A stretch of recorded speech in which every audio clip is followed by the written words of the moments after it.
Hello' guys, welcome to my YouTube channel পবিত্ৰ vlogs. আজি আপোনালোকক দেখুৱাবলৈ ওলাইছোঁ এটা ৰেচিপি গাহৰি আৰু লাই শাক। আহকচোন কেনেকৈ বনালোঁ চাওঁ ৰেচিপিটো। আপোনালোকে দেখিবলৈ পাইছে লাই শাক, আৰু এই লাই শাকটো ইয়াৰ নহয় ধেমাজিৰ পৰা আনিছিলে। আৰু লগতে আপোনাৰ পিঁয়াজ, আলু, আদা অলপমান আৰু নহৰু কেইফুটামান আমি এখন কাঁহীতে লৈ লৈছোঁ ভালকৈ কাটি বাছি। লগতে প্লেটত আছে আপোনাৰ মিট মছলা, চিকেন মছলা আৰু গৰম মছলা। লাই শাকটো মানে ভাইটি এটা ধেমাজিৰ হয়, সি ঘৰলৈ গৈছিলে, আহোঁতে লৈ আহিছিলে। আৰু আমাৰ যোনটো গাহৰি মাংস, আমি গাহৰি মাংসটো আজি প্ৰেছাৰ কুকাৰত প্ৰথম বইল কৰি লৈছোঁ। যোনটো আমাৰ পিঁয়াজ, আদা আৰু নহৰু আছিলে, এটা মিক্সি বাতি এটা দি দিছোঁ। দি পিনিকে আমি ভালকৈ গ্ৰাইণ্ড কৰি ল'ম। আৰু আদাটো একচুৱেলি মই কুটি লৈছিলোঁ, কুটি লোৱাটো দেখাব পৰা নাই আৰু, কাৰণ অকলে যে এহাতে মোবাইল ধৰিব লাগে, এহাতে বনাবও লাগে, অসুবিধা হৈ গ'লে মই কুটি দিয়াটো দেখুওৱা নাই আপোনালোকক। এনেকৈ দি পিনিকে অকণমান পানী দি আমি ভালদৰে গ্ৰাইণ্ড কৰি ল'ম। গ্ৰাইণ্ড দেখিছে আপোনালোকে ভালদৰে গ্ৰাইণ্ড হৈ গ'ল। আৰু যোনখিনি বইল কৰি থোৱা মাংস আছিলে, সেই মাংসখিনিতে আমি যোনখিনি পেষ্ট, সেই পেষ্টখিনি দি দিছোঁ। আৰু লগতে ইয়াত এতিয়া আপোনাৰ হালধি দিম আমি প্ৰথম। হালধি সৰু চামুচে মানে আঢ়ৈ চামুচ, 2 চামুচ আধা।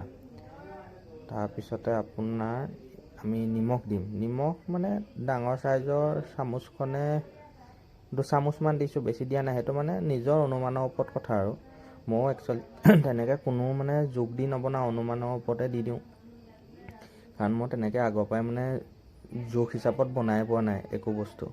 আৰু যোনখিনি আমাৰ মছলা আছিলে, মছলাখিনিও দি দিছোঁ ইয়াতে। আৰু আমি ভালদৰে এইখিনি এতিয়া আলুটো দিবলৈ আছে, আলুটো দি ল'ম। আলুটো দিয়াৰ পিছত আমি ভালদৰে মিক্স কৰি ল'ম। আৰু ভইচটো মই ফ্ৰেণ্ডছ পিছতহে ভৰাই দিছোঁ। আৰু অকণমান ল'ৰা ছোৱালীও পঢ়াই থাকে যে, চাউণ্ডবোৰ আহি থাকে কোনে, মই পিছত আকৌ ভইচটো ভৰাই দিছোঁ। একো অকণমান খেলি মেলি হ'ব পাৰে, তাৰ কাৰণে মোক ক্ষমা কৰিব।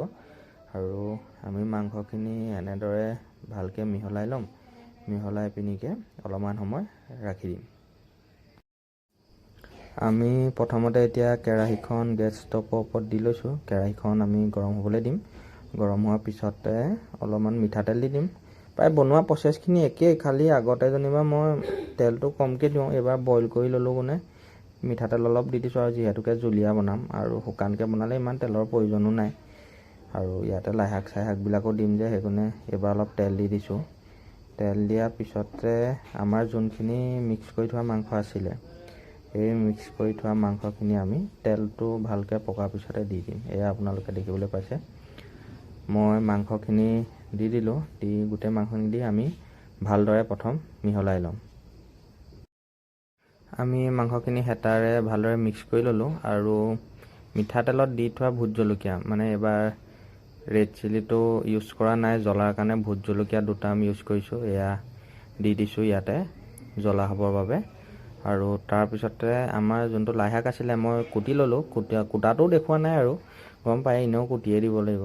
আৰু এই লাই শাকখিনি আমি মাংসখিনিৰ ওপৰত দি দিম, কেৰাহীখনত দি দিম। কেৰাহীখনত অলপ অলপকৈ দি আমি মিহলাই ল'ম। এয়া দেখিবলৈ পাইছে আপোনালোকে। মিহলাই লোৱাৰ পিছতে অলপ সময় আমি লৰাই পিনিকে আকৌ সিজিবৰ কাৰণে কিবা এটা বাচন দি ঢাকি দিম। আৰু কেৰাহীখন এনেকৈ চৰিয়াটোৱে ঢাকি দিছোঁ, চৰিয়াটোৱে ঢাকিবলৈও ভাল। এয়া আমি ঢাকোনখন উঠাই এয়া অলপ চাই লৈছোঁ, দেখিছে কেনেকুৱা হৈছে চব্জিখিনি।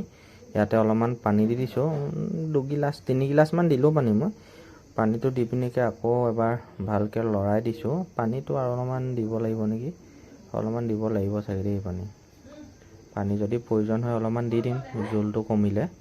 এয়া আপোনালোকে দেখিবলৈ পাইছে। এতিয়া আমি অলপ ভালদৰে মিহলাই লৈছোঁ। মিহলোৱাৰ পিছতে এয়া আকৌ এবাৰ ঢাকি দিছোঁ পাত্ৰটোৱে। ঢকাৰ পিছতে এয়া দেখিবলৈ পাইছে আপোনালোকে কেনেকুৱা হৈছে বস্তুটো।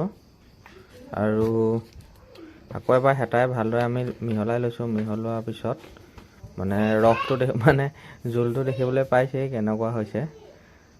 আৰু অকণমান সময় ঢাকিব লাগিব চাগে, অলপমান সময় ঢাকি পিনিকে এইটো মই ৰেড চিলি পাউডাৰ দিয়া নাই, কিন্তু এইটো কালাৰটোৰ কাৰণে কাশ্মীৰী পাউডাৰটোহে দিছোঁ, কাশ্মীৰী চিলি পাউডাৰ।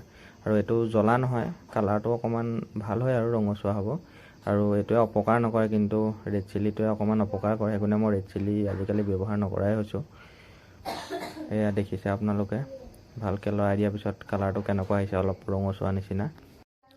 আমাৰ মাংস সিজি গ'ল, এতিয়া আমি ভালদৰে সজাই ল'ম আকৌ। এয়া দেখিবলৈ পাইছে, কাঁহৰ বাতিতে লৈ লৈছোঁ মাংস, ভাতটো অকণমান আজি ষ্টাইলত লৈ লৈছোঁ আৰু পিঁয়াজ 3 টুকুৰা আৰু এটা ভোট জলকীয়া। যদি ভিডিঅ'টো চাই ভাল পালে লাইক কৰিব, শ্বেয়াৰ কৰিব, কমেণ্ট কৰিব আৰু ছাবস্ক্ৰাইব কৰিবলৈ একেবাৰে নাপাহৰিব। ধন্যবাদ।